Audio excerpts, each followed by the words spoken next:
Magandang araw po sa inyo, mga minamahal naming tagapakinig.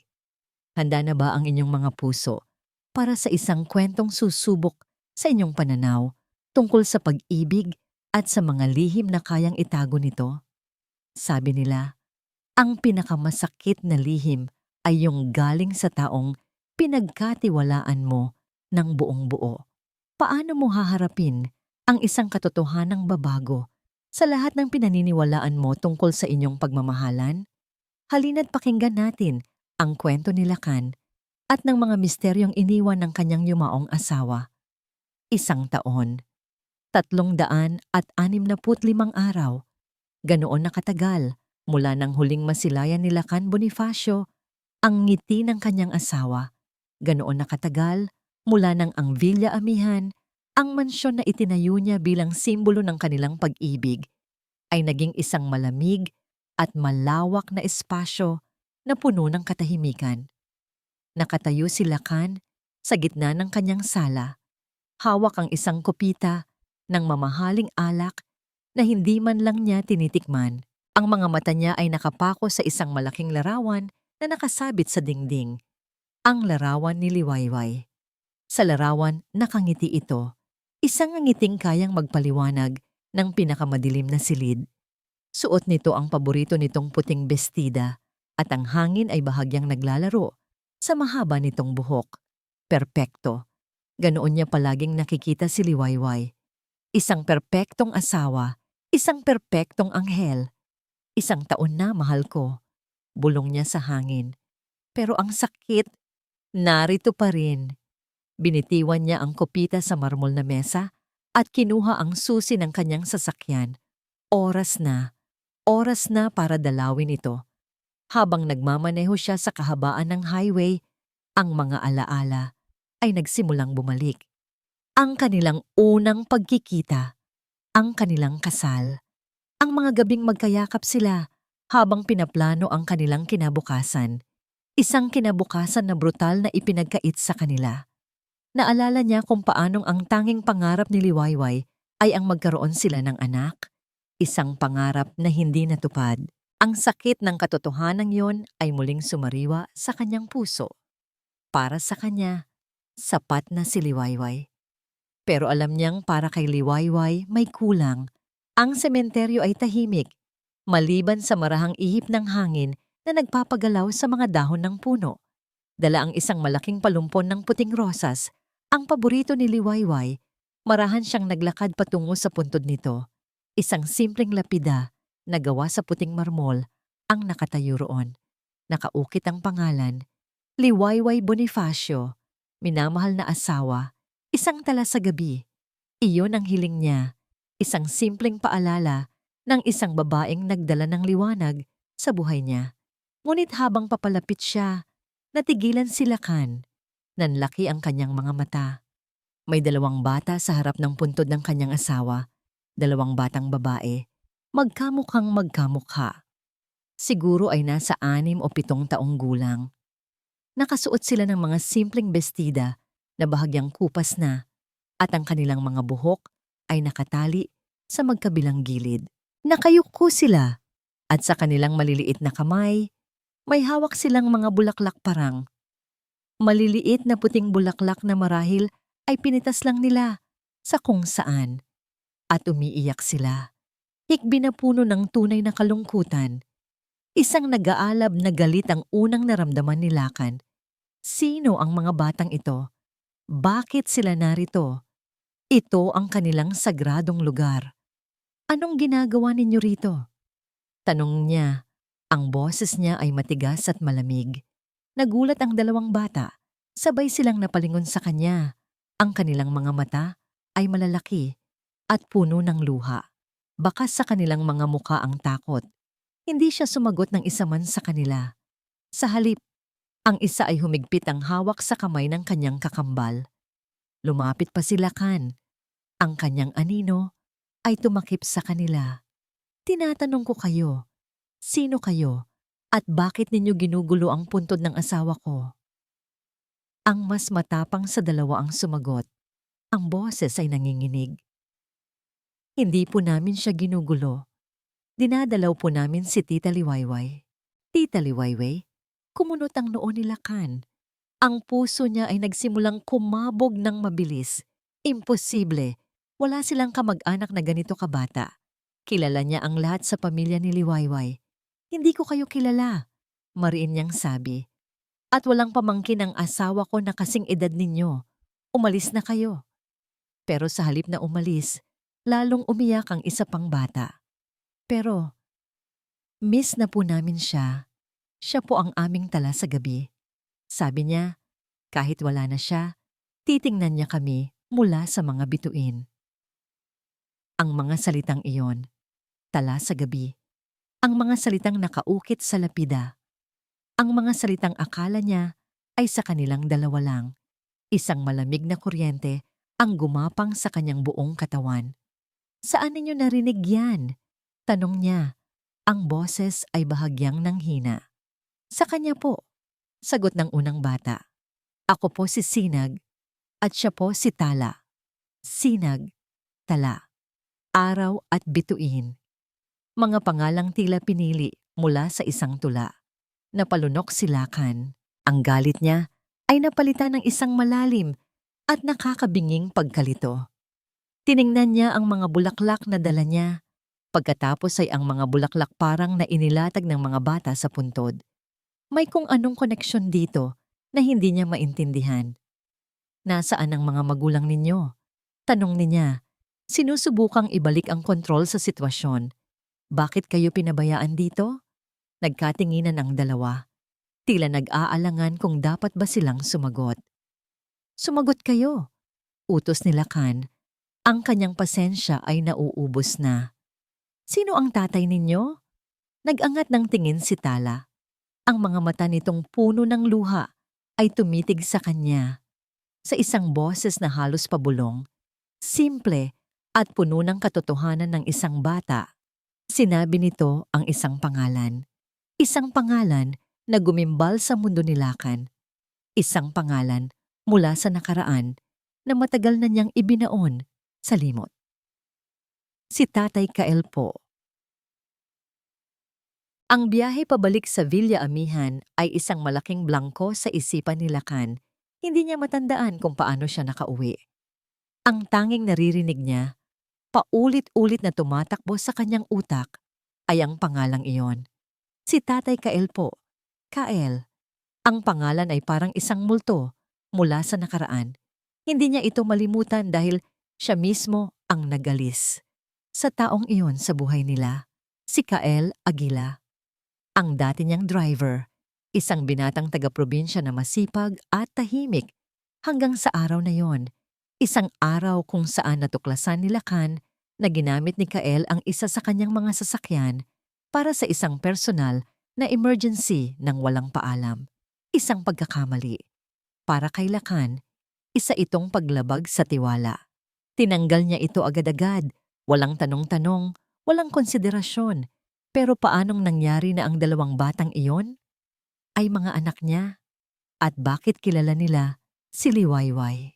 Hindi lang bilang isang kakilala, kundi bilang isang tita? Isang tala sa gabi? Ang mansyon ay mas naging malamig at malungkot pagpasok niya. Ang katahimikan ay nakakabingi at bawat sulok ay tila nagtatanong sa kanya. Gaano mo nga ba kakilala ang asawa mo, Lakan? Hindi siya nakatulog ng gabing iyon. Nagpabalik-balik siya sa kanilang malawak na silid-tulugan. Ang isipan ay puno ng mga tanong na walang kasagutan. Tinitingnan niya ang larawan ni Liwayway sa tabi ng kama. Ang maamo nitong mukha, ang malambing nitong mga mata. Kaya ba nitong magtago ng ganito kalaking sikreto? Hindi. Imposible. Baka nagkataon lang. Baka ibang Kael iyon. Pero alam niya, sa kaibuturan ng kanyang puso, na nagsisinungaling siya sa sarili niya. Kailangan niya ng patunay. Kailangan niya ng isang bagay na magsasabing nababaliw lang siya, na ang lahat ng ito ay isang masamang panaginip. At kung mayroon mang sagot, iyon ay nasa mga gamit ni Liwayway. Sa pag-aalinlangan, nagsimula siyang maghanap. Pakiramdam niya ay nilalapastangan niya ang alaala nito.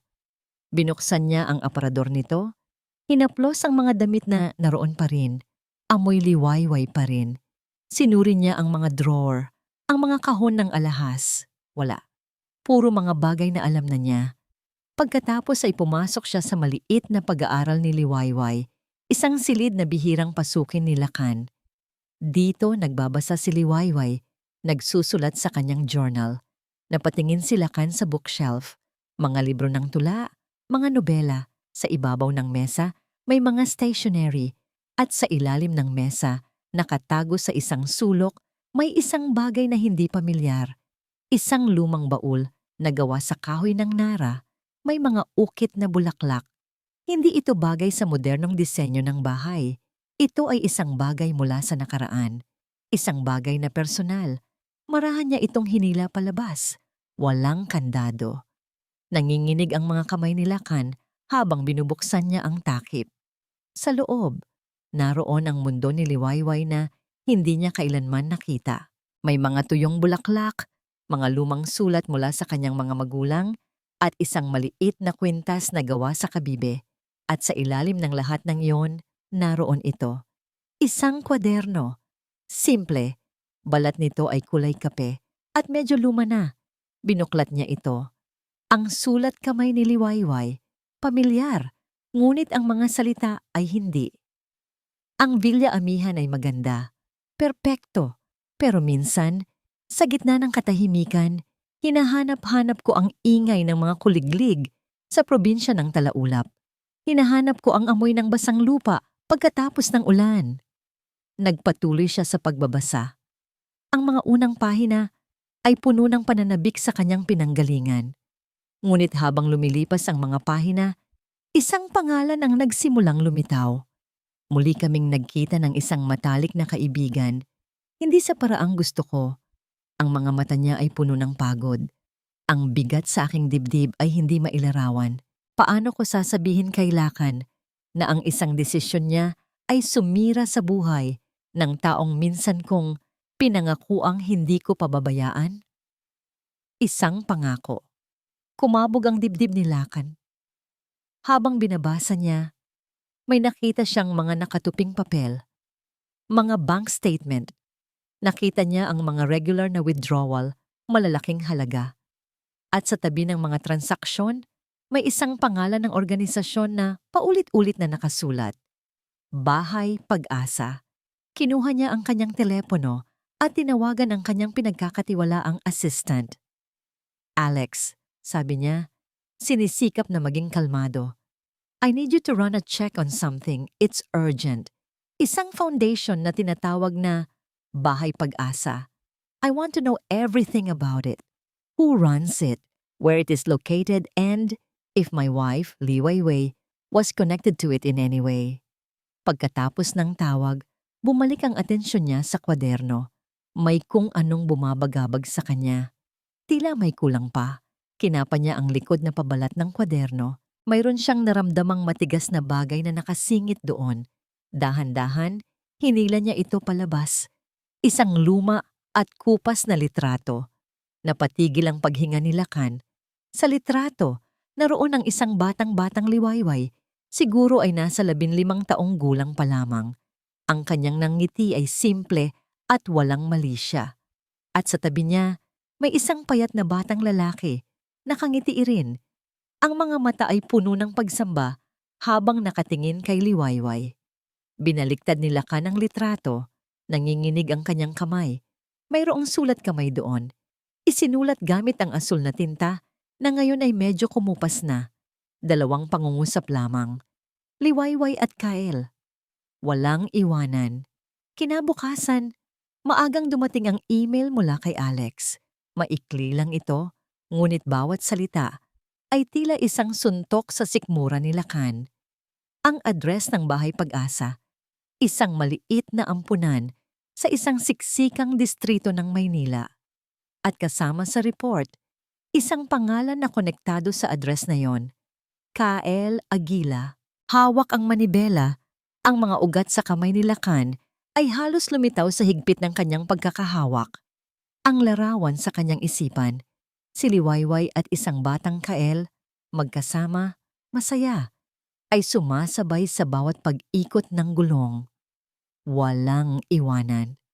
Ang pangakong yon, isa ba itong pangako ng pagkakaibigan o mayroon pa bang mas malalim? Ang galit at pagdududa ay nag-uunahan sa kanyang dibdib.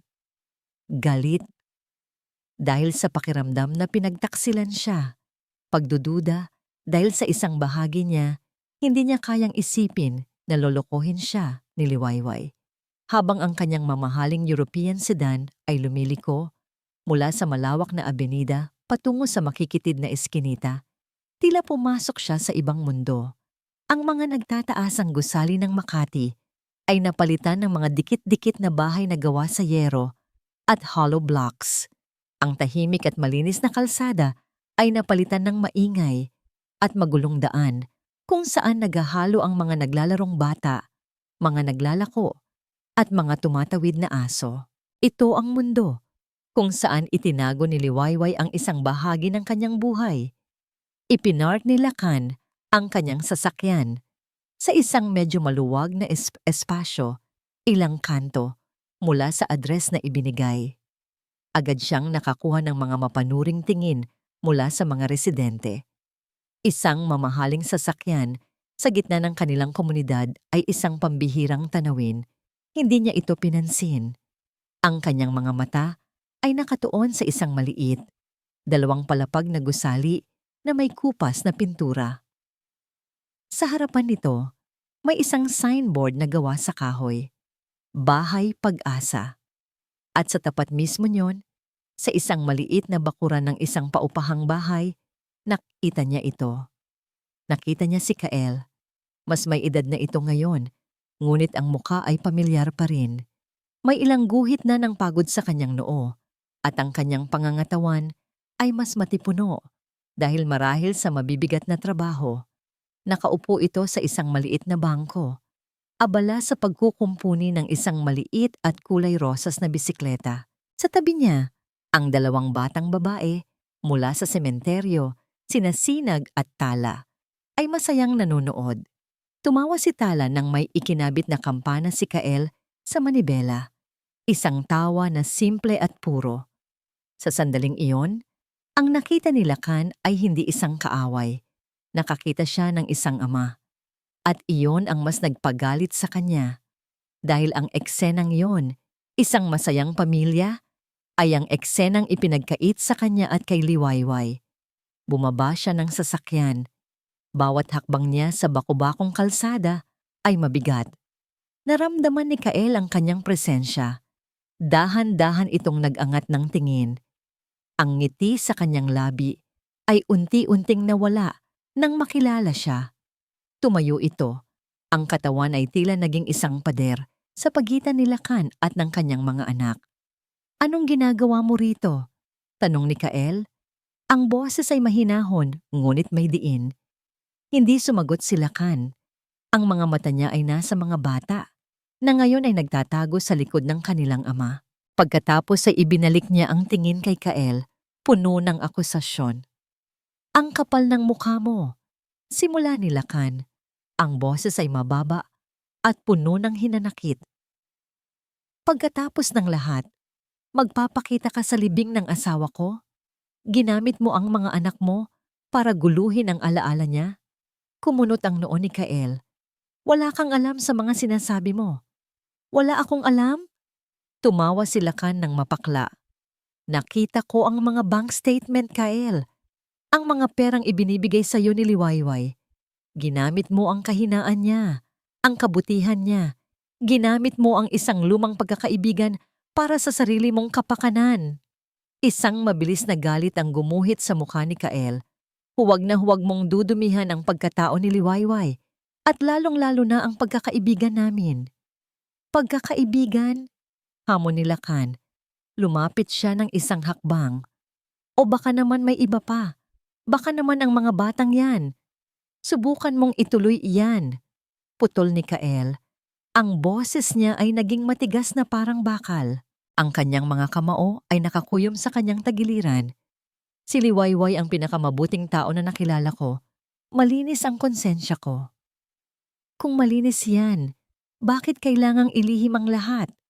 Bakit kailangan niyang magtago sa akin? Sigaw ni Lakan. Ang kanyang kontrol ay tuluyan ng nawala. Huminga ng malalim si Kael, tila pinipigilan ang sariling galit para sa kapakanan ng kanyang mga anak na nakikinig. Nang magsalita siyang muli, ang boses niya ay puno ng sakit at ng isang katotohanang matagal nang kinimkim. "Gusto mong malaman ang totoo, Mr. Bonifacio?" Sabi niya. Ang pagtawag sa apelyido nito ay puno ng pang-uuyam. "Tinanong mo ba minsan ang asawa mo kung bakit siya malungkot? Sa araw na tinanggal mo ako sa trabaho? Tinanong mo ba kung sino ang tinutukoy niyang kababata na kailangan ng tulong?" Natigilan si Lakan. "Hindi." Pagpapatuloy ni Kael. "Dahil abala ka sa pagiging perpekto mo. Abaaka ka sa mga kontrata at mga gusali mo. Noong araw na tinanggal mo ako," sabi ni Kael, ang boses niya ay nanginginig sa alaala. "Nasa ospital ang nanay ko. Ginamit ko ang sasakyan dahil kailangan ko siyang isugod doon. Isang pagkakamali, oo, pero isang pagkakamaling may dahilan. Pero hindi ka nakinig. Wala kang pakialam. Itinapon mo ako na parang basura." Ang mga salita ni Kael ay tumama kay Lakan na parang mga bato. Naalala niya ang araw na yon, ang galit niya, ang pagkadismaya. Hindi niya man lang tinanong kung bakit. "Nawalan ako ng lahat," sabi ni Kael. "Walang trabaho, walang pera. Ang asawa ko, iniwan ako. At si Liwayway, siya ang nakahanap sa akin. Umiiyak siya, humihingi ng tawad. Para sa'yo, para sa ginawa mo." Gumuho ang mundo ni Lakan. Ang lahat ng teorya niya, lahat ng kanyang akusasyon ay nawasak sa isang iglap. Hindi si Kael ang nanloko. Hindi si Liwayway ang nagtaksil. Siya. Siya ang may kasalanan. "Tinulungan niya ako dahil iyon ang tama." Pagtatapos ni Kael, ang kanyang mga mata ay nanlilisik. "Tinulungan niya ako dahil dinurog mo ang buhay ko dahil lang sa isang pagkakamali." Huminga siya ng malalim at tumingin ng diretso sa mga mata ni Lakan. Ang huling tanong niya ay hindi na pasigaw. Ito ay isang bulong na mas matalim pa sa kahit anong patalim. "Sino ngayon ang tunay na may kasalanan, Mr. Bonifacio?" Walang salitang namutawi sa bibig ni Lakan. Ang tanong ni Kael ay nanatiling nakabitin sa mabigat na hangin. Isang tanong na alam niyang hindi niya kayang sagutin nang hindi inaamin ang sarili niyang pagkukulang. Tumalikod siya, hindi dahil sa galit, kundi dahil sa kahihiyan. Habang naglalakad siya pabalik sa kanyang sasakyan, naramdaman niya ang mga mata ng buong komunidad sa kanyang likuran. Ngunit ang tanging nakikita niya ay ang imahe ni Liwayway. Umiiyak, humihingi ng tawad, para sa isang kasalanang hindi naman nito ginawa. Hindi niya kayang umuwi sa Villa Amihan. Ang bawat sulok ng mansyon ay isa ng ngayong paalala. Hindi ng pag-ibig kundi ng kanyang pagkabulag.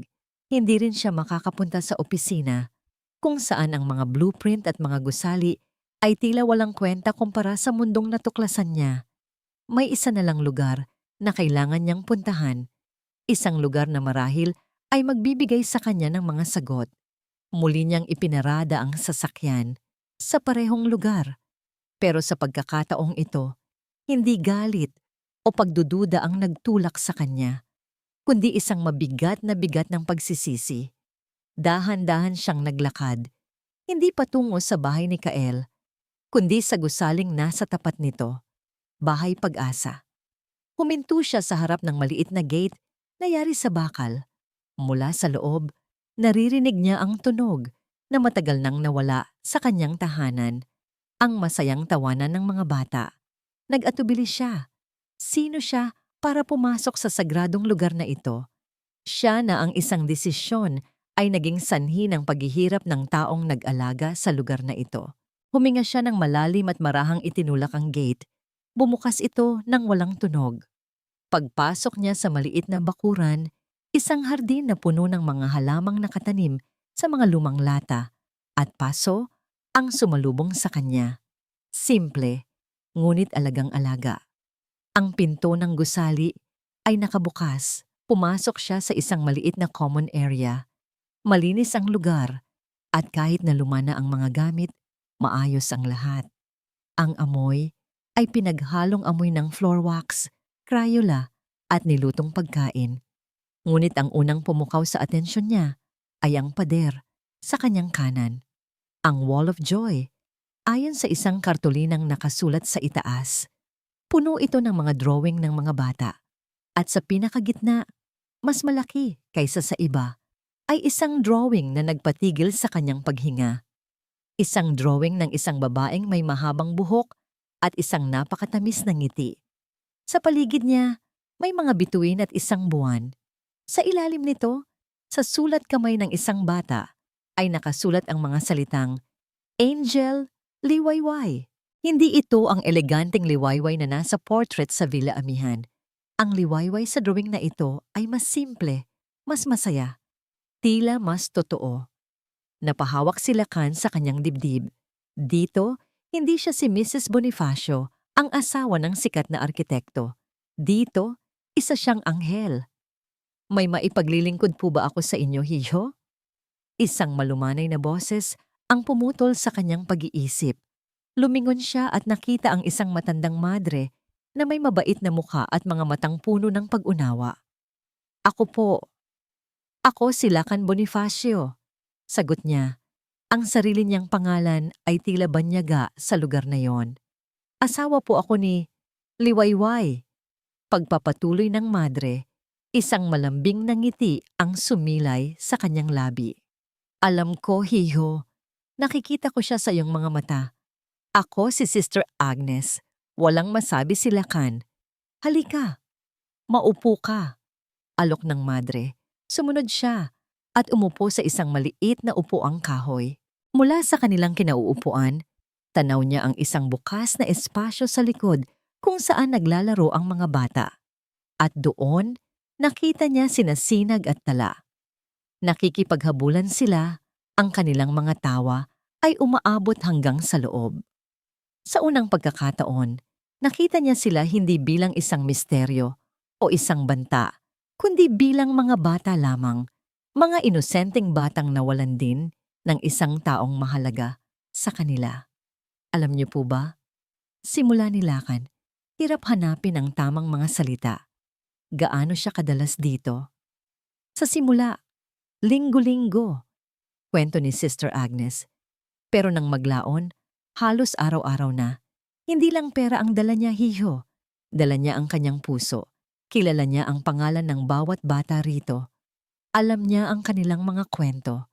Siya ang nagdadala ng mga libro, hindi lang mga laruan. Sinasabi niya, ang edukasyon daw ang tanging yaman na hindi mananakaw sa kanila. Bawat salita ni Sister Agnes ay tila isang karayom na tumutusok sa puso ni Lacan. Ang lahat ng ibinigay niya kay Liwayway, ang mansyon, ang mga alahas, ang marangyang buhay, lahat ng iyon ay tila nawalan ng halaga dahil ang kaligayahang hindi niya maibigay, natagpuan pala nito rito sa gitna ng mga batang ulila. Siya ang aming anghel. Pagpapatuloy ng madre, ang tingin ay nasa mga bata. Noong panahong malapit na kaming magsara dahil sa kakulangan ng pondo, dumating siya. Isang himala.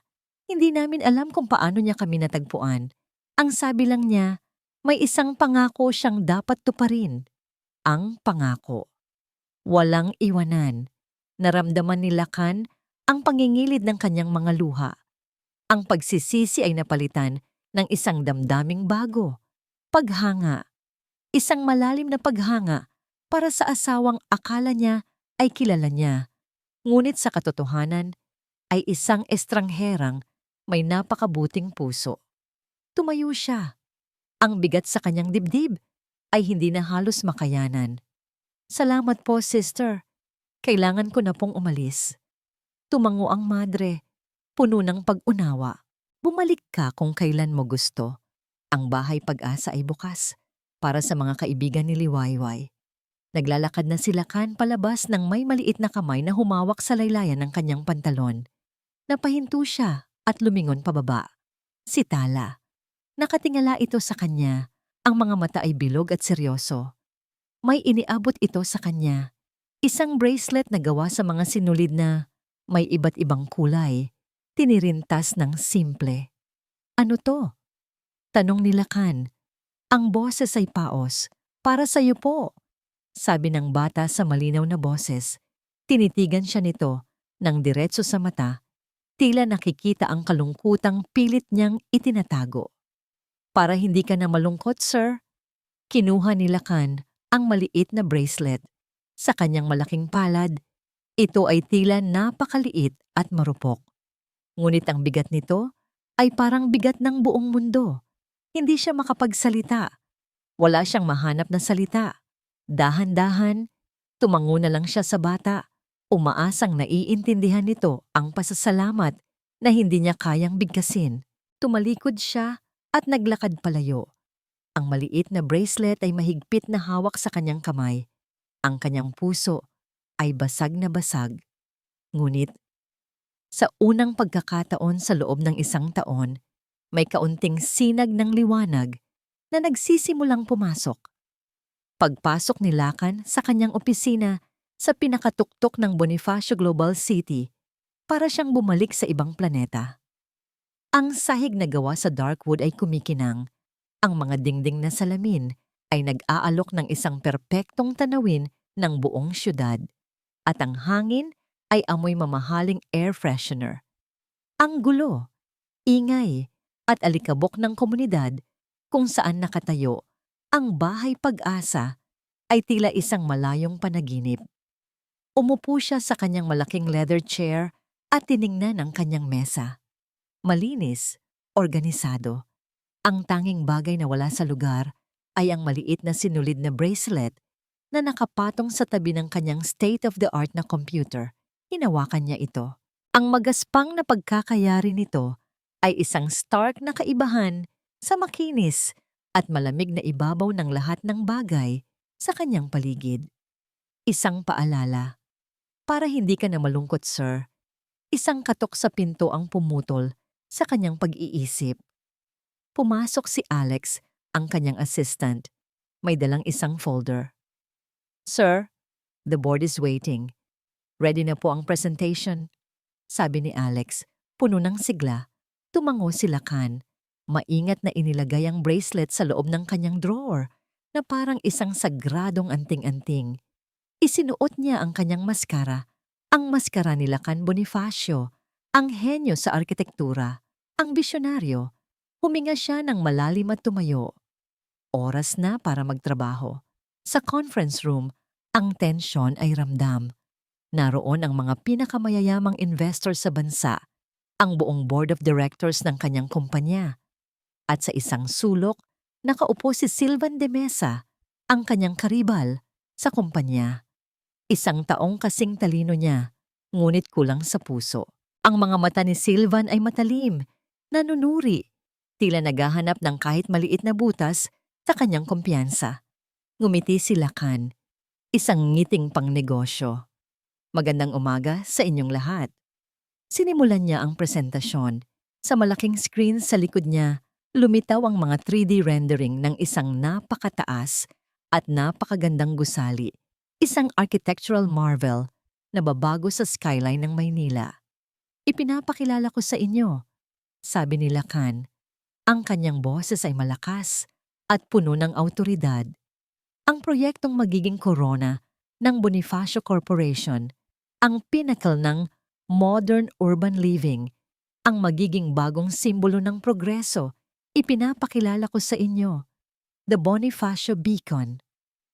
Sunod-sunod na ipinakita ni Lakan ang mga detalye. Ang mga eco-friendly features na may ninumba, PAVIFI features, ang mga world-class amenities, ang mga maluluwag na unit na may tanawin ng buong syudad. Bawat salita niya ay pinag-aralan. Bawat slide ay perpekto. Ito ang kanyang mundo. Dito, siya ang hari. Ramdam niya ang paghanga ng mga tao sa silid. Ramdam niya ang inggit na nagmumula sa mga mata ni Silvan. Pagkatapos ng presentasyon, sinalubong siya ng malakas na palakpakan. Lumapit ang mga investor. nakipagkamay, nagpahayag ng kanilang buong suporta. Magnificent, Lacan. Truly magnificent, sabi ng isa. This is not just a building. This is a legacy project, sabi pa ng isa. Ngumiti lang si Lacan at nagpasalamat. Sa isang sandali, bumalik ang dati niyang sigla. Ang pakiramdam ng tagumpay, ang pakiramdam na kaya niyang kontrolin ang lahat. Marahil, kaya niyang paghiwalayin ang dalawang mundo, ang mundo ng trabaho at ang lihim na mundo ni Liwayway. Nang bumalik siya sa kanyang opisina, dala ang magandang balita at ang pakiramdam ng panalo, umupo siyang muli sa kanyang upuan. Isang huling bagay na lang ang kailangan niyang gawin. Pirmahan ang final site acquisition form. Binuksan niya ang digital blueprint sa kanyang malaking monitor. Ang buong mapa ng Metro Manila ay nasa harap niya. Nag-zoom in siya sa distrito kung saan itatayo ang tore.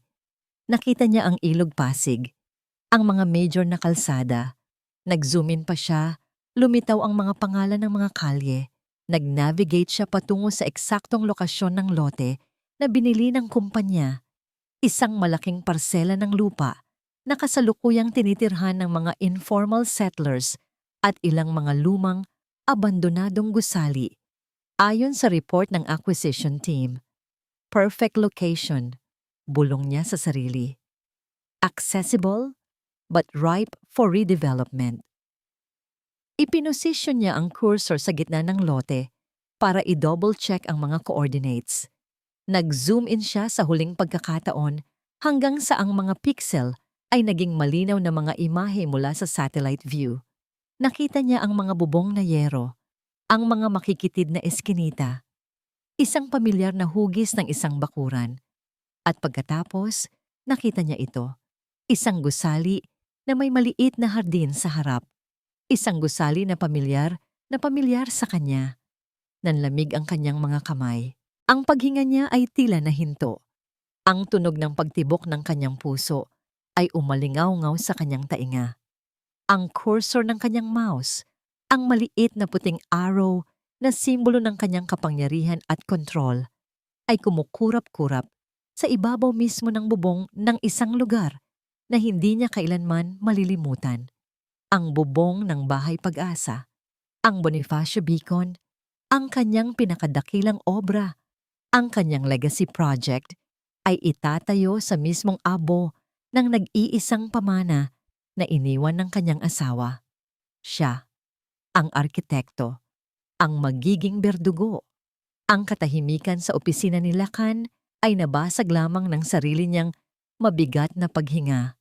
Ang turing salamin na dati niyang itinuturing na kaharian ay naging isa na ngayong kulungan. Tinitingnan niya ang syudad sa labas ng bintana, isang syudad na pinangarap niyang hubugin, at ang tanging nakikita niya ay ang maliit na tuldok sa mapa, ang lugar na nakatakda niyang wasakin. Panic. Iyon ang unang salita. Isang malamig na takot na gumapang mula sa kanyang tiyan hanggang sa kanyang lalamunan. Siya ang gumawa ng kontrata. Siya ang nag-apruba sa lahat. Ang proyekto ay ironclad, walang butas, walang daan para umatras nang hindi gumagawa ng ingay. Ginugol niya ang buong magdamag sa kanyang study sa Villa Amihan, napapaligiran ng mga alaala ni Liwayway. Ngunit ngayon, ang mga alaalang yon ay hindi na nagbibigay ng aliw, kundi ng bigat. Sa mesa niya, hindi na mga litrato ang nakakalat, kundi mga kopya ng zoning ordinances, mga building codes, at mga legal na dokumento ng proyekto. Naghahanap siya ng kahit anong butas. Pwede bang ideklarang historical landmark ang lugar? Hindi. Environmental issue? Wala. Anumang legal na teknikalidad na maaari niyang gamitin para ipatigil o ilipat ang proyekto. Wala siyang nakita. Ang tanging nakita niya ay ang sarili niyang pangalan, ang sarili niyang pirma, sa bawat pahina. Siya mismo ang nagsara ng lahat ng posibleng lagusan. Desperado, alam niyang hindi niya ito kayang mag-isa. Kailangan niya ng impormasyon mula sa loob. At may isang tao lang siyang malalapitan. Kinabukasan, maaga siyang umalis ng bahay. Nagmaneho siya, hindi patungo sa kanyang makintab na opisina, kundi pabalik sa magulo at masikip na mundo ng bahay Pag-asa. Nag-text siya kay Kael, isang simpleng mensahe. Kailangan nating mag-usap. Importante. Nagkita sila sa isang maliit na karinderya ilang kanto mula sa ampunan. Ang lugar ay maingay, mainit at amoy adobo. Umupo si Lakan sa isang upuang plastik. Pakiramdam niya ay hindi siya nababagay doon. Si Kael ay dumating, ang muka ay puno ng pagtataka at pag-aalinlangan. Ano na naman to, Mr. Bonifacio? Tanong ni Kael, hindi man lang umupo. Lakan na lang, sabi ni Lakan. Ang boses ay mababa. Umupo ka, Kael. Pakiusap. Nag-aalangang umupo si Kael, tinitigan niya si Lakan, naghihintay. Ang lupa kung saan nakatayo ang bahay Pag-asa.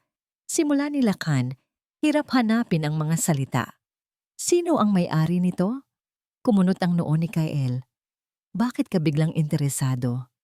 May mga plano para sa lugar na yan. Sagot ni Lakan, umiiwas ng tingin. May mga developer na interesadong bilhin ang buong block. Ang mukha ni Kael ay biglang nabalot ng pag-aalala. Matagal na naming problema yan. Ang lupa ay pag-aari ng isang malaking holding company. Ang ampunan ay nakatayo lang dito dahil sa isang lumang kasunduan sa dating may-ari. Pero alam naming kahit anong oras, pwede kaming paalisin. Kinumpirma ng mga salita ni Kael ang kinatatakutan ni Lakan. Walang laban ang ampunan. Sila ay mga anay lamang na madaling tapakan para bigyang daan ang progreso. Salamat, Kael, sabi ni Lakan. Tumatayo na. Babalaan mo sina Sister Agnes. Sabihin mong maghanda sila. Maghanda para saan? Tanong ni Kael. Tinitigan siya ni Lakan. Ang mga mata ay puno ng isang bigat na hindi maintindihan ni Kael. Para sa isang laban na hindi nila alam na darating. Hindi alam ni Lakan na ang bawat kilos niya ay mayroon ng nagmamasid. Sa opisina ng Bonifacio Corporation, si Silvan de Mesa ay napapansin ang pagbabago kay Lakan. Ang dati focused at laging present na karibal ay naging balisa at madalas wala. Madalas itong umaalis para sa mga site inspection na wala naman sa schedule. Ang curiosity ni Silvan ay naging hinala. Para sa isang taong gaya niya, ang bawat kahinaan ng kalaban ay isang oportunidad.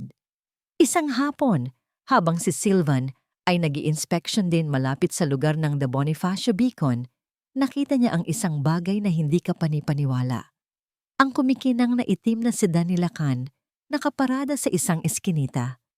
Ano ang ginagawa ng isang Lakan Bonifacio sa isang lugar ng mga squatter? Mula sa kanyang sasakyan, pinanood niya. At pagkatapos ay nakita niya ito. Nakita niya si Lakan nakausap ang isang lalaking simple lang ang pananamit. At sa tabi ng lalaki, naroon ang dalawang batang babae. Ang paraan ng pakikipag-usap ni Lakan ay hindi pang negosyo. Ito ay personal. Nakita ni Silvan kung paano yumuko si Lakan para maging kapantay ng isang bata. Nakita niya ang isang nangiting hindi niya kailanman nakita sa loob ng boardroom. Isang nangiti na puno ng pagmamahal. Ang dugo ni Silvan ay kumulo sa interes. Ito na. Ito ang butas na hinahanap niya. Kinagabihan, tumawag siya sa isang private investigator na matagal na niyang kilala. I have a job for you, sabi ni Silvan sa telepono. Lakan Bonifacio, I want to know why he's spending so much time in this specific slum area. I want to know who he's meeting. I want to know everything. Makalipas ang 2 araw, isang email ang pumasok sa inbox ni Silvan. Ang subject, Lakan Bonifacio. Update. Binuksan niya ito. Mayroong ilang mga litrato. Ang una ay si Lakan na palabas sa bahay Pag-asa. Ang pangalawa ay si Lakan na kausap si Kael. Ngunit ang pangatlong litrato ang nagpatigil sa mundo ni Silvan. Sa litrato, si Lakan ay nasa labas ng ampunan. Ang mamahalin nitong business suit ay bahagyang gusot at sa kanyang balikat, nakasakay ang isang maliit na batang babae, si Sinag, na tumatawa ng malakas. Ang maliliit na kamay nito ay nakahawak sa buhok ng arkitekto. Ang mukha ni Lakan, na karaniwang seryoso at malayo, ay nakatingala sa bata. Puno ng isang lambing na hindi maipagkakaila. Isang ngiti ang dahan-dahang gumuhit sa mga labi ni Silvan. Isang ngiting malamig at puno ng tagumpay. Hindi ito tungkol sa lupa. Hindi ito tungkol sa isang gusali. Ito ay tungkol sa isang sikreto. At ngayon, hawak na niya ang susi. Habang tumatagal, lalong lumilinaw kay Lakan na ang pagbisita sa Bahay Pag-asa ay hindi sapat. Ang pag-unawa sa mundo ni Liwayway ay nangangahulugang kailangan niyang pagtagpuin ang dalawang bahagi ng buhay niya, ang nakaraan at ang kasalukuyan. Sa isang iglap ng tapang na hindi niya alam kung saan nanggaling, tinawagan niya si Kael. Gusto ko sanang imbitahan kayo para sa hapunan. Sabi ni Lakan sa telepono, ang bawat salita ay maingat at puno ng pag-aalinlangan. Ikaw at ang mga bata, dito sa bahay namin. Isang mahabang katahimikan ang sumunod sa kabilang linya. Para saan?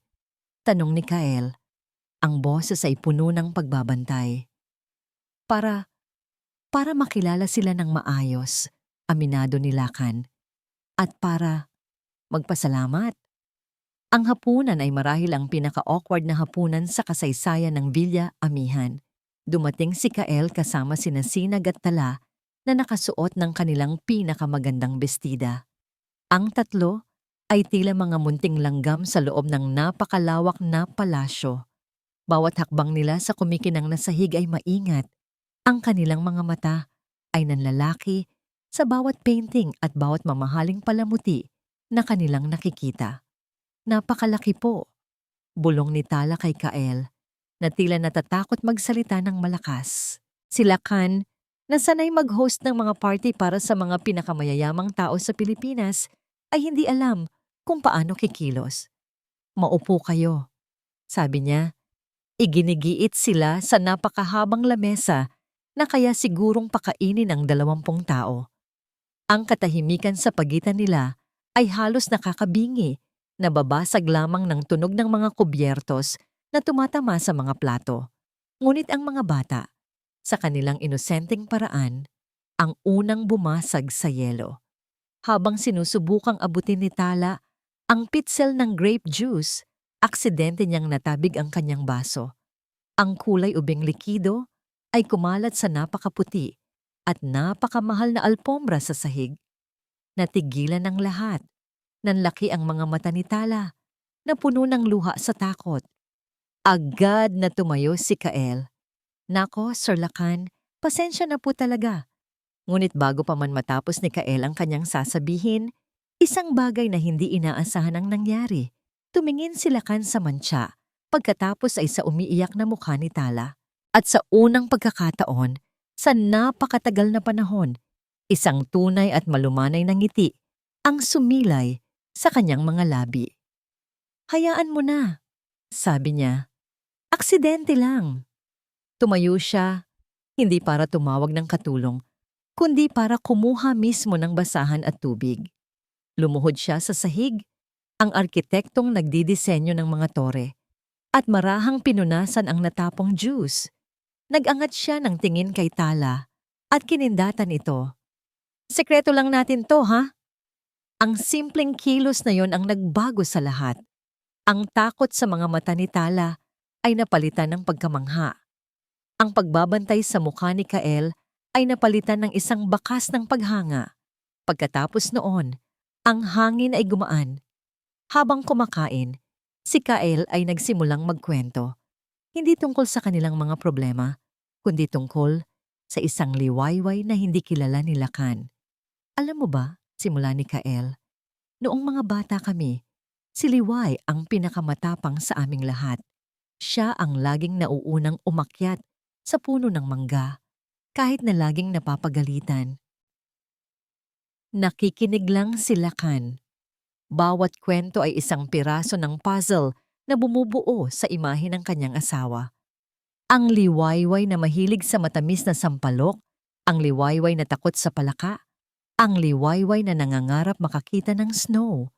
Mga simpleng bagay na hindi niya kailanman naitanong. Pagkatapos ng hapunan, habang si Kael ay tumutulong magligpit sa kusina, labag sa kagustuhan ni Lakan, ang dalawang bata ay nakatulog sa sofa sa sala. Binuhat ni Lakan si Tala na mahimbing na natutulog at inihiga sa guest room. Kinuha niya ang isang picture book mula sa lumang estante ni Liwayway at binasahan si Sinag hanggang sa ito man ay makatulog. Ang boses niya ay mahina sa malawak na silid. Nagbabasa ng kwento tungkol sa isang prinsesang naging kaibigan ng isang dragon. Sa sandaling iyon, hawak ang libro habang nakatingin sa payapang mukha ng natutulog na bata. Naramdaman ni Lakan ang isang bagay na matagal nang nawawala sa kanya. Hindi ang karangyaan, hindi ang tagumpay, kundi ang pakiramdam ng isang tahanan, ang pakiramdam ng isang pamilya. Nang ihatid niya si Kael sa pinto, may isang bagong pag-unawa sa pagitan nila. Walang maraming salita, isang tango lang at isang tahimik na pasasalamat. Pagkasara niya ng pinto, sumandal si Lakan dito. Ang katahimikan ng bila-amihan ay bumalik, ngunit iba na ito ngayon. Hindi na ito katahimikang malamig at malungkot. Ito ay isang katahimikang puno ng mga alaala ng katatapos lang na gabi. Ang echo ng tawanan, ang amoy ng adobo, ang mantsa ng juice sa alpombra. Napangiti siyang mag-isa. Marahil, may pag-asa pa. Umupo siya sa kanyang study, binuksan ang kanyang laptop para mag-check ng huling email. Bago matulog, may isang bagong mensahe sa kanyang inbox galing sa isang address na hindi niya kilala. Ang subject, isang masayang pamilya. Nagtataka, binuksan niya ito. Ang laman ng email ay isang litratong kuha mula sa labas ng bintana ng kanyang dining room. Malinaw na malinaw. Naroon siya si Kael at ang dalawang bata. Sabay-sabay na tumatawa sa lamesa. Isang perpektong larawan ng isang masayang pamilya. At sa ilalim ng litrato, may isang maikling mensahe. Isang mensaheng nagpayanig sa pundasyon ng munting pag-asang kanyang naramdaman. Napakasayang pamilya. Ano kaya ang sasabihin ng board? Ang email ay isang babala. Ang katahimikan pagkatapos nito ay ang tunay na tortura. Alam ni Lakan na darating ito.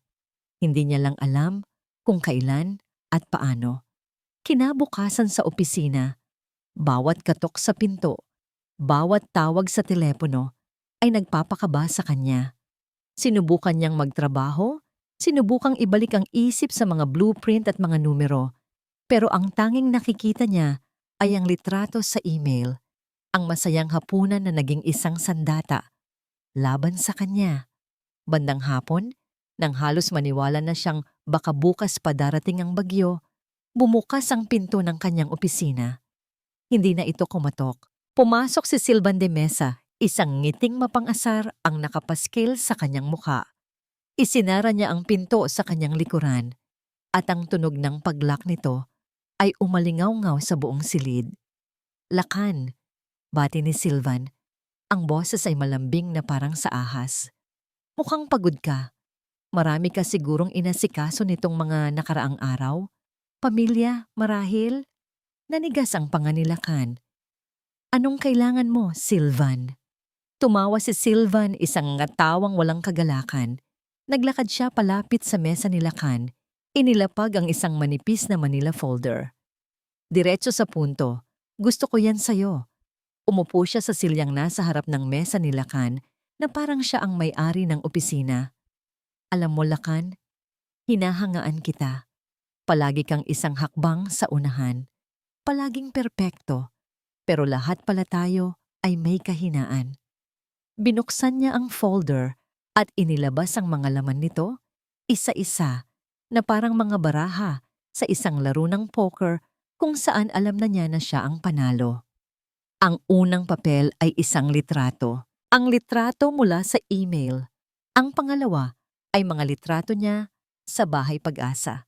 Siya nakausap si Sister Agnes. Siya nakarga si Sinag. Ang pangatlo ay isang background check kay Kaela Gila. Nakasulat doon, dating driver ni Lacan Bonifacio, tinanggal sa serbisyo. At ang panghuli, ang pinakamabigat sa lahat, ay mga kopya ng bank statement ni Liwayway. Ang mga transaksyon patungo sa Bahay Pag-asa, naka-highlight sa kulay dilaw. Ang ganda ng kwento, hindi ba? Sabi ni Sylvan, nakatingin sa mga papel. Ang yumaong asawa ng isang henyong arkitekto, palihim na nagbibigay ng pondo sa isang ampunan. At sa isang malupit na tadhana, ang ampunan na yon ay nakatayo sa mismong lupang pagtatayuan ng pinakamalaking proyekto ng kanyang asawa. At ngayon, ang byudo ay biglang nagiging malapit sa mga taong nakatira doon. Anong klasing dula ito, Lacan? Blackmail is a crime, Sylvan, sabi ni Lacan. Ang boses ay nanginginig sa pinipigilang galit. Muling tumawa si Sylvan. Hindi ito blackmail, Lacan. Ito ay pag-aalala sa kapakanan ng kumpanya. Isipin mo na lang ang iskandalo. Conflict of interest ang tawag dito. Paano mo ipapaliwanag sa board na ipagpapatuloy mo ang isang proyektong magpapalayas sa mga alaga ng sarili mong asawa? Sasabihin nilang ginagamit mo ang posisyon mo para sa personal na interes. O mas malala, sasabihin nilang alam mo na ito noon pa at tinatago mo lang. Bawat salita ni Sylvan ay isang patalim. Alam niyang tama ito. Sa mundo ng korporasyon, hindi ang katotohanan ang mahalaga, kundi ang perception. At ang kwentong binuo ni Sylvan ay nakakamatay. Ano ang gusto mo? Tanong ni Lacan. Ang kanyang pag-asa ay unti-unting namamatay. Sumandal si Sylvan sa kanyang upuan. Ang ngiti ng tagumpay ay nasa kanyang mga labi. Simple lang, mahal ko ang proyektong The Bonifacio Beacon, isa itong obra maestra. At nakakahiya kung mababahiran ito ng iskandalo. Kaya, pagpapatuloy niya, sa susunod na board meeting tatayo ka. Sasabihin mo na dahil sa mga personal na dahilan, kailangan mong bitawan ang proyekto. At dahil sa iyong professional na opinyon, may isang tao lang na karapat-dapat na pumalit sa iyo para ipagpatuloy ang iyong nasimulan. Tinitigan ni Sylvan si Lacan ng diretso sa mata. At sasabihin mo ang pangalan ko. Gumuho ang mundo ni Lacan. Hindi lang siya pinapaatras, pinapayuko siya, pinapahiya. Bibigyan kita ng 24 na oras para mag-isip, sabi ni Sylvan. Tumatayo na. Inayos niya ang kanyang mamahaling Amerikana. Pero sa tingin ko, alam na nating pareho kung ano ang magiging desisyon mo. Naglakad siya patungo sa pinto at binuksan ito. Bago siya tuluyang lumabas, lumingon siyang muli kay Lacan. Kawawa naman ang mga bata, umaasa sa isang anghel na wala na. At ngayon, umaasa sa isang lalaking walang magawa. Isinara niya ang pinto. Iniwan si Lacan sa isang katahimikang mas maingay pa sa kahit anong sigaw. Napaupo si Lacan sa kanyang silya. Ang lakas ay tila hinigop mula sa kanyang katawan. Napatingin siya sa bintana, sa mga nagtataasang gusali na dati simbolo ng kanyang kapangyarihan. Ngayon, ang mga ito'y tila mga pader ng isang selda na papalapit para durugin siya. Ang kanyang karera, ang pangalan na pinaghirapan niya, o ang pamana ni Liwayway, ang mga ngiti ni Sinag at Tala. Hindi niya kayang magkaroon ng pareho. At sa unang pagkakataon sa kanyang buhay, si Lacan Bonifacio, ang lalaking kayang magtayo ng mga tore, ay pakiramdam na wala siyang kayang iligtas. Ang 24 na oras na ibinigay ni Sylvan ay parang isang sentensya ng kamatayan. Umalis si Lacan sa opisina na parang isang zombie, hindi pinapansin ang pagbati ng mga empleyado. Nagmaneho siya ng walang direksyon, ang mga ilaw ng syudad ay kumakalat sa basang windshield ng kanyang sasakyan na parang mga luhang hindi niya kayang ilabas. Bawat kalsadang kanyang daanan, bawat gusaling kanyang madaanan, ay nagpapaalala sa kanya ng kanyang kabiguan. Ang kanyang pangalan ay nakakabit sa mga toring iyon, isang simbolo ng tagumpay. Ngunit ano ang halaga ng mga iyon ngayon? Ang lahat ng kanyang binuo ay tila guguho sa isang iglap. Ang pangalan niya, na dati kinangangilagan, ay malapit nang maging isang simbolo ng iskandalo at kahihiyan. O mas masahol pa, isang simbolo ng kaduwagan. Hindi niya kayang umuwi sa Villa Amihan. Ang mansyon ay isa na ngayong monumento ng mga kasinungalingan at mga lihim. Hindi niya rin kayang pumunta sa Bahay Pag-asa. Paano niya haharapin ang mga bata? Paano niya haharapin si Kael? Paano niya sasabihing na bigo siyang protektahan ang nag-iisang bagay na mahalaga sa kanila? May isa na lang lugar. Ang lugar kung saan nagsimula at natapos ang lahat. Ang ulan ay lalong lumakas nang iparada niya ang sasakyan sa labas ng sementeryo. Hindi na siya nag-abala pang magdala ng payong. Hinayaan niyang basain ng malakas na ulan ang kanyang mamahaling suit habang naglalakad siya sa maputik na daan patungo sa puntod.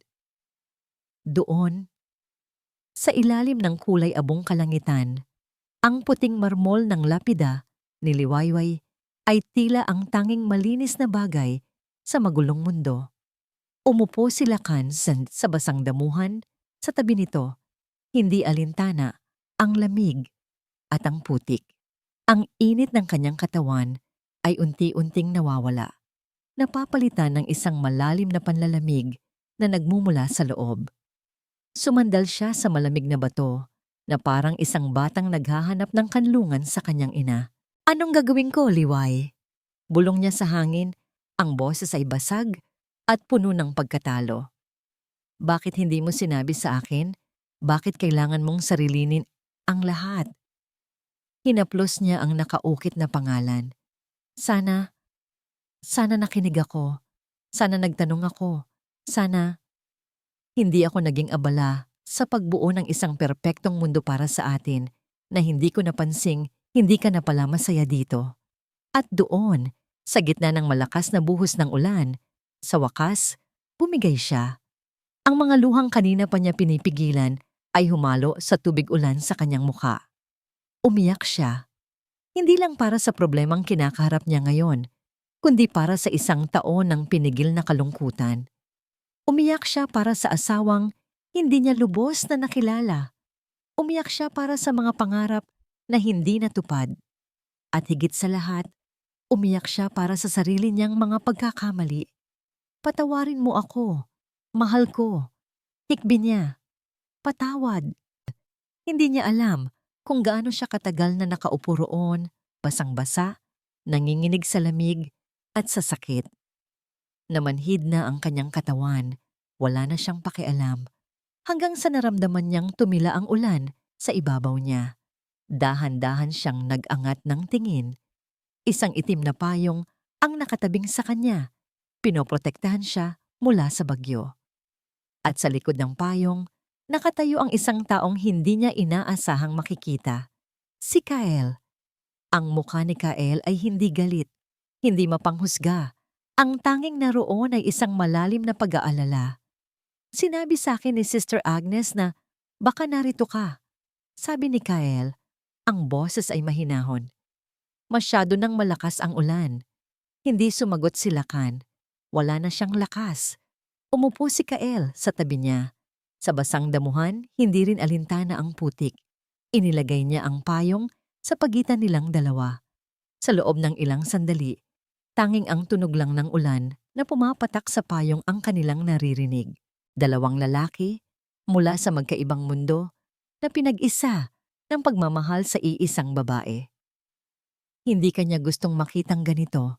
Basag ni Kael sa katahimikan. Palagi niyang sinasabi sa akin na ang pinakamahalaga sa kanya ay hindi ang mga gusali na kaya mong itayo, kundi ang puso na nasa loob mo. Napatingin si Lakan kay Kael.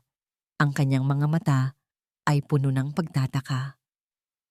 Alam ko ang tungkol sa proyekto. Pag-amin ni Kael.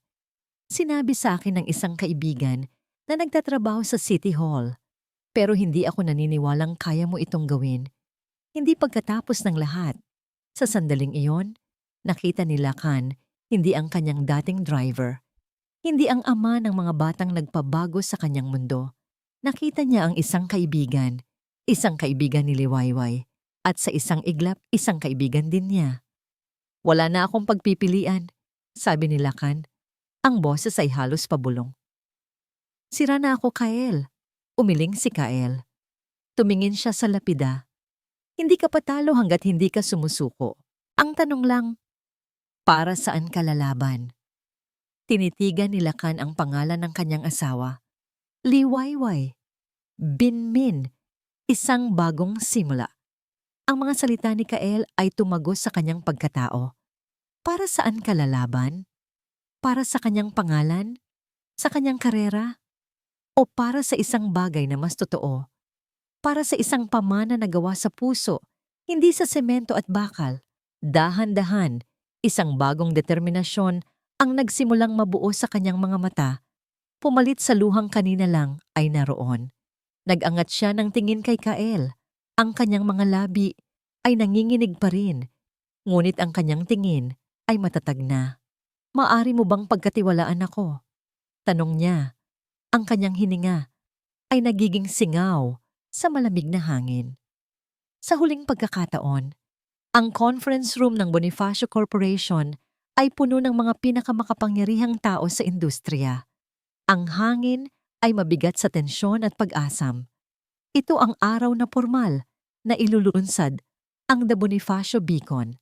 Ang lahat ay naroon, naghihintay sa pangunahing arkitekto, si Lakan Bonifacio. Sa isang dulo ng mahabang mesa, nakaupo si Silvan de Mesa. Ang kanyang mukha ay kalmado, ang kanyang ngiti ay kontrolado, ngunit ang kanyang mga mata ay nagniningning sa tagumpay. Tumingin siya sa bakanting upuan ni Lakan. Ito na ang araw. Ang araw na aagawin niya ang korona. Nagsimula na ang meeting.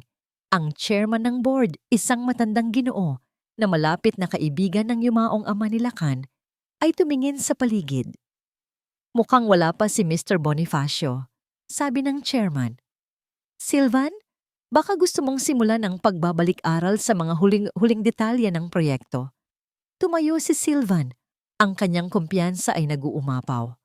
Of course, Mr. Chairman. Sinimulan niyang magsalita, pinupuri ang henyo sa likod ng proyekto. Nagkukunwaring nagbibigay-pugay kay Lakan habang inihahanda ang sarili para sa kanyang pag-upo sa trono. Binanggit niya ang kahalagahan ng proyekto sa kinabukasan ng kumpanya, ang bilyon-bilyong kita na papasok. The Bonifacio Beacon is not just a building, deklara niya. It is the future. At sa sandaling iyon, bumukas ang pinto ng conference room. Lahat ng mata ay napalingon. Pumasok si Lakan Bonifacio. Ang kanyang suot ay simple lang, isang itim na turtleneck at slacks. Wala ang dati niyang aroganteng tindig. Sa halip, mayroon siyang isang tahimik na dignidad at hindi siya nag-iisa. Sa likod niya, nakatayo si Kael Aguila, nakasuot ng isang disenteng polo shirt na halatang hiniram lang. Si Kael ay tila nahihiya sa karangyaan ng lugar, ngunit ang kanyang tindig ay matatag. Nakatayo siya roon, hindi bilang isang driver, kundi bilang isang saksi. Nagulat ang lahat. Napatigil si Silvan sa pagsasalita. Ang kanyang nangiti ay bahagyang naglaho. Lakan, sabi ng chairman, nagtataka. We were just about to... Mr. Chairman, mga miyembro ng board, putol ni Lakan. Ang kanyang boses ay kalmado, ngunit malinaw, umaalingaw-ngaw sa buong silid. Patawarin ninyo ang aking pagkahuli. Meron lang akong kailangang linawin bago tayo magpatuloy. Naglakad siya papunta sa harap, hindi sa kanyang upuan, kundi sa tabi ng malaking screen. Kinuha niya ang remote control mula sa kamay ng isang natigilang si Silvan. The Bonifacio Beacon is indeed a masterpiece of architecture, sabi ni Lakan. Pero may isang malaking pagkakamali sa proyektong ito. Isang pagkakamaling ako mismo ang may gawa. Ikinonekta niya ang kanyang personal na laptop sa projector. Ang imahe ng The Bonifacio Beacon ay naglaho. Ang pumalit dito ay isang litrato. Isang litrato ni Liwayway, nakangiti habang napapaligiran ng mga bata sa hardin ng Bahay Pag-asa. Isang kolektibong paghinga ng pagtataka ang narinig sa silid. Ito si Liwayway, ang aking asawa, sabi ni Lakan, at ito ang mga bata mula sa Bahay Pag-asa, isang maliit na ampunan na kanyang minahal at tinulungan ng palihim. Nag-click siya sa susunod na slide. Isang mapa. Ang mapa ng lokasyon ng proyekto na may isang pulang bilog na nakapalibot sa ampunan. At ito, sabi niya, ang kanyang boses ay nagkalamat sa emosyon. Ang Bahay Pag-asa na nakatakdang gibain ng proyektong aking idinisenyo. Ang mga bulungan ay nagsimula. Tumingin sila kay Lakan, pagkatapos ay kay Silvan na ngayon ay namumutla na.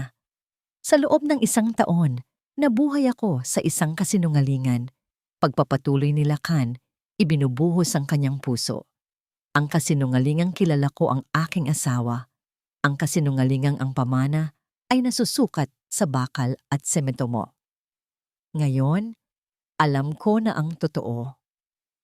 Tumingin siya ng diretso sa mga mata ni Silvan.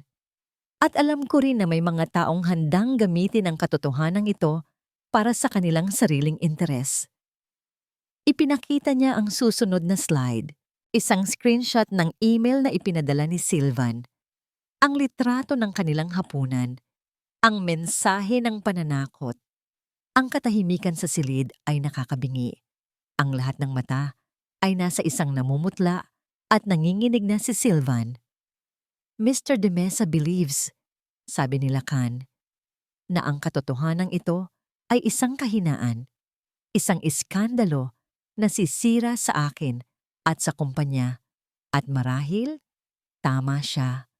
Kung ang pamantayan natin ng tagumpay ay kita lamang, kung gayon, isa nga itong malaking problema. Huminga siya ng malalim. Inihahanda ang sarili para sa huling hakbang. Pero paano kung hindi? Tanong niya sa lahat. Paano kung ang tunay na pamana ay hindi ang mga toreng ating itinatayo, kundi ang mga buhay na ating binabago? Nag-click siya sa huling slide. Isang bagong architectural rendering ang lumitaw. Hindi na ito isang toreng salamin. Ito ay isang maganda at modernong gusali na may 3 palapag na papaligiran ng isang luntiang parke at palaruan. Mga Ginoo, mga ginang, deklara ni Lakan. Ang kanyang boses ay puno ng isang bagong sigla at pag-asa. Ipinapakilala ko sa inyo ang bago kong proposal. I-cancel natin ang The Bonifacio Beacon at sa lugar nito, gamit ang parehong pondo, itayo natin ito. Sa ibabaw ng rendering, lumitaw ang pangalan ng proyekto sa malalaking titik, The Liwayway Bonifacio Foundation, isang paaralan at community center para sa mga batang nangangailangan. Handa akong harapin ang anumang kahihinatnan ng desisyong ito. Pagtatapos niya, nakatingin sa chairman. Kahit pa ang pagkatanggal sa akin sa kumpanyang ito, dahil may mga bagay na mas mahalaga kaysa sa anumang proyekto.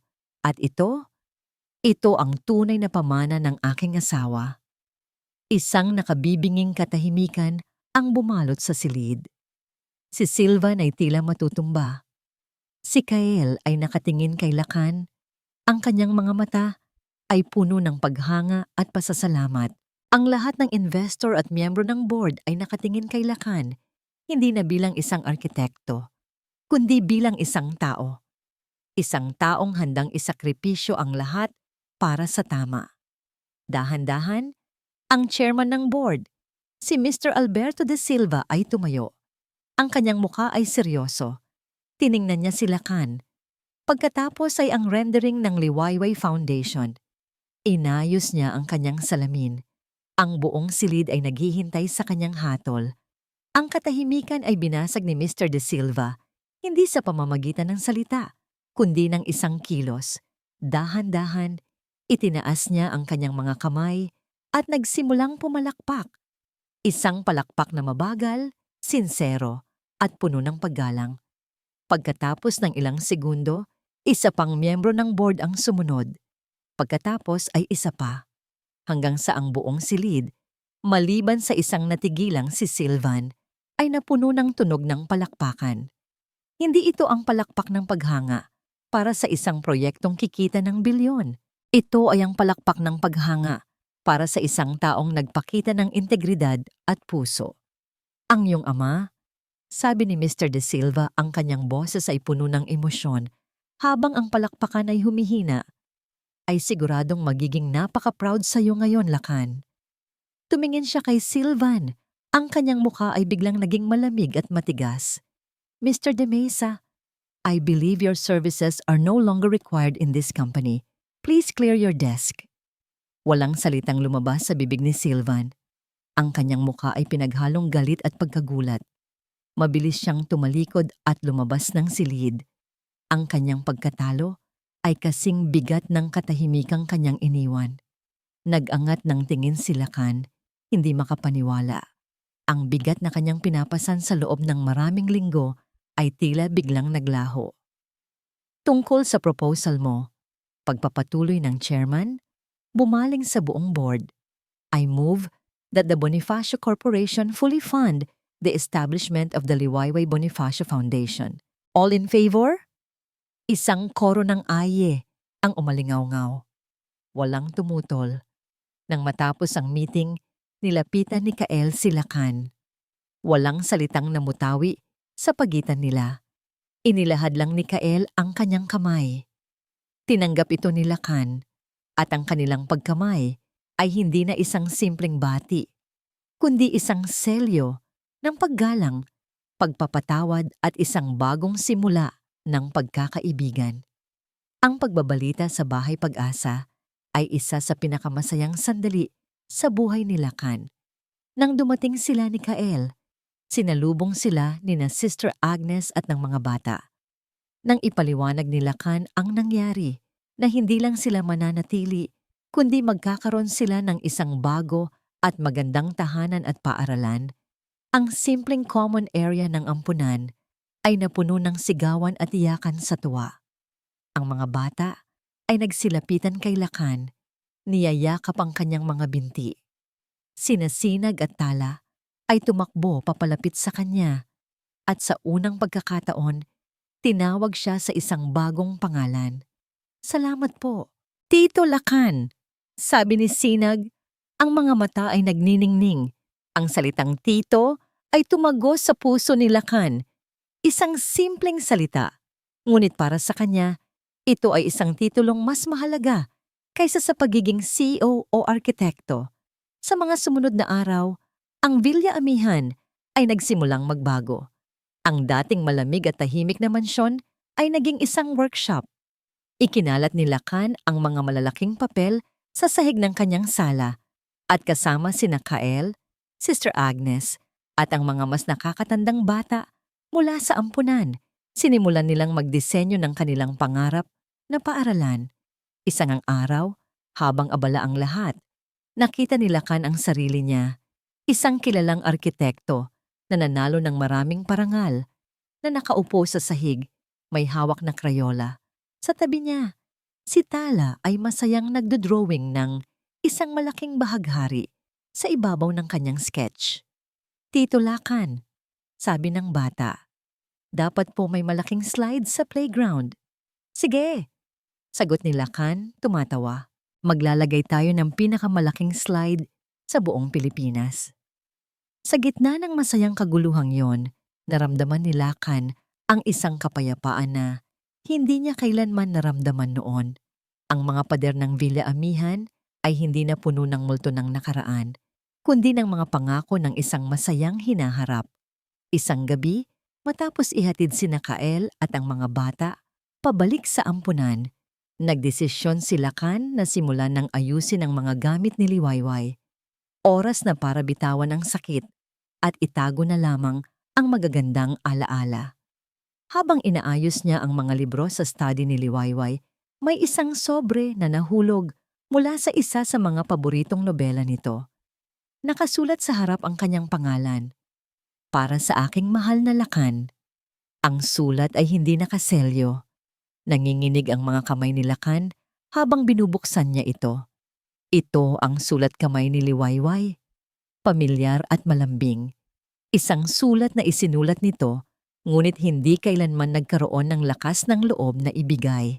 Binasa niya ang unang linya at ang kanyang puso ay tila huminto sa pagtibok. Mahal kong Lakan, meron akong isang bagay na kailangan mong malaman. Umupo si Lakan sa silyang katabi ng bintana.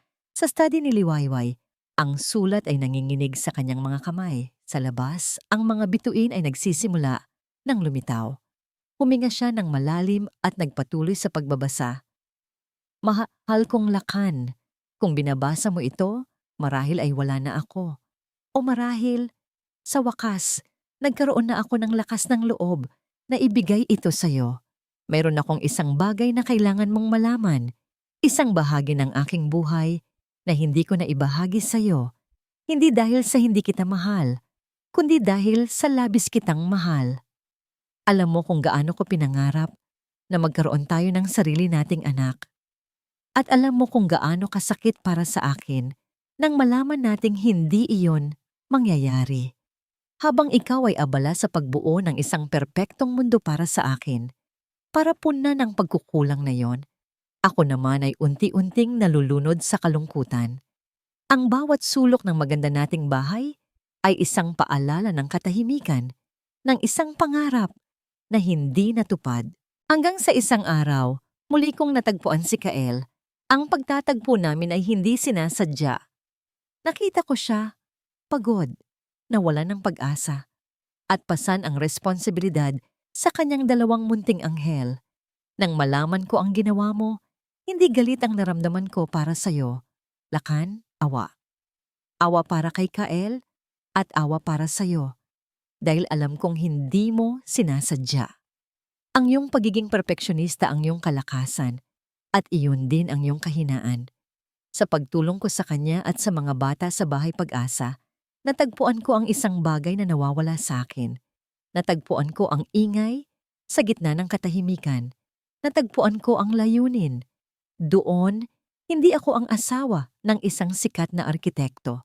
Ako lang si Tita Liwayway. At sapat na yon. Itinago ko ito sa iyo dahil natatakot ako.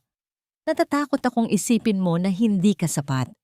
Natatakot akong isipin mong hinahanap ko sa labas ang kaligayahang hindi mo maibigay. Pero ang totoo, Lakan, ikaw ang mundo ko. Ang pagmamahal ko sa iyo ay hindi kailanman nagbago. Ang mga batang iyon, ang Bahay Pag-asa, hindi sila pamalit sa iyo. Sila ang nagligtas sa akin. Sila ang nagturo sa akin kung paano muling huminga. Patawarin mo ako sa aking mga lihim. Sana, balang araw, maintindihan mo. At sana, kung may pagkakataon, masilayan mo ang nakita ko sa mga mata ng mga batang iyon. Pag-asa. Iyon ang aking tanging hiling. Nagmamahal, palagi, ang iyong tala sa gabi, Liwayway. Nang matapos basahin ni Lakan ang sulat, ang mga luha ay malayang dumadaloy sa kanyang mga pisngi. Ngunit hindi na ito mga luha ng sakit o pagsisisi. Ito ay mga luha ng pag-unawa, ang pagpapalaya. Tumayo siya at lumapit sa bintana, tinitingnan ang kalangitan. May isang bituin na nagniningning ng mas maliwanag kaysa sa iba. Ngumiti siya. Naiintindihan ko na. Mahal ko. Bulong niya. Naiintindihan ko na. Makalipas ang isang taon, ang lugar na dating kinatatayuan ng luma at halos gumuho ng Bahay Pag-asa ay isa ng tanawing puno ng buhay. Nakatayo roon ang The Liwayway Bonifacio Foundation, isang magandang gusali na hindi nagpapakita ng karangyaan, kundi ng init at pagtanggap. Ang disenyo nito ay pinaghalong modernong arkitektura at mga elemento ng isang tradisyonal na bahay kubo, isang perpektong pagsasama ng mundo ni Lakan at ng mundo ni Liwayway. Sa labas, ang isang malawak na playground ay puno ng tawanan. May isang napakalaking slide tulad ng ipinangako ni Lakan kay Tala. Ang dating Villa Amihan ay hindi na isang pribadong mansyon. Ang isang bahagi nito ay ginawang library at dormitoryo para sa mga mas nakakatandang bata ng foundation. Ang malawak na hardin ay isa na ngayong vegetable garden kung saan natututong magtanim ang mga bata. Sa araw ng formal na pagbubukas, ang lahat ay naroon. Si Mr. De Silva at ang buong board, si Sister Agnes na umiyak sa tuwa, at ang lahat ng mga batang may suot na bagong uniforme. Ang seremonya ay simple, walang mahahabang talumpati. Ang pinakatampok na bahagi ay ang paglalagay ng huling ladrilyo sa isang pader malapit sa entrance. 4 na tao ang magkakasamang humawak sa ladrilyong yon. Si Lakan, si Kael, at sa ibabaw ng kanilang mga kamay, ang maliliit na kamay ni Nina, Sinag at Tala. Magkasama, idinikit nila ang ladrilyo sa lugar nito. Isang simbolo ng isang bagong pundasyon, isang bagong pamilya. Habang pumapalakpak ang mga tao, tumingin si Lakan sa kanyang paligid. Nakita niya si Kael na ngayon ay administrator na ng foundation na nakikipagtawanan sa mga bata. Nakita niya sina Sinag at Tala na masayang masaya. At sa tabi ng entrance, ang malaking portrait ni Liwayway, ang angel Liwayway na iginuhit ng mga bata, ay nakasabit. Ang ngiti nito ay tila mas nagniningning ngayon. Lumapit sa kanya si Tala at hinawakan ang kanyang kamay. Ang ganda po, Tito Lakan. Yumuko si Lakan at ginulo ang buhok nito. Para sa inyo ito. Para sa kanya. Tumingala silang lahat sa gusali. Ang pangalang Liwayway ay nakaukit sa itaas, nagniningning sa ilalim ng sikat ng araw. Ito ang tunay na pamana. Hindi isang toreng gawa sa salamin na sumusundot sa langit, kundi isang tahanang nagbibigay ng pag-asa dito sa lupa. Isang tahanang binuo mula sa mga piraso ng isang nasirang puso, pinagtibay ng pagpapatawad at sinilyuhan ng isang pag-ibig na mas matibay pa sa anumang semento o bakal. At dito nagtatapos ang kwento ng isang pamilyang binuo ng pag-ibig, itinaguyod ng pagpapatawad at pinalago ng pag-asa, ang tunay na pamana ni Liwayway.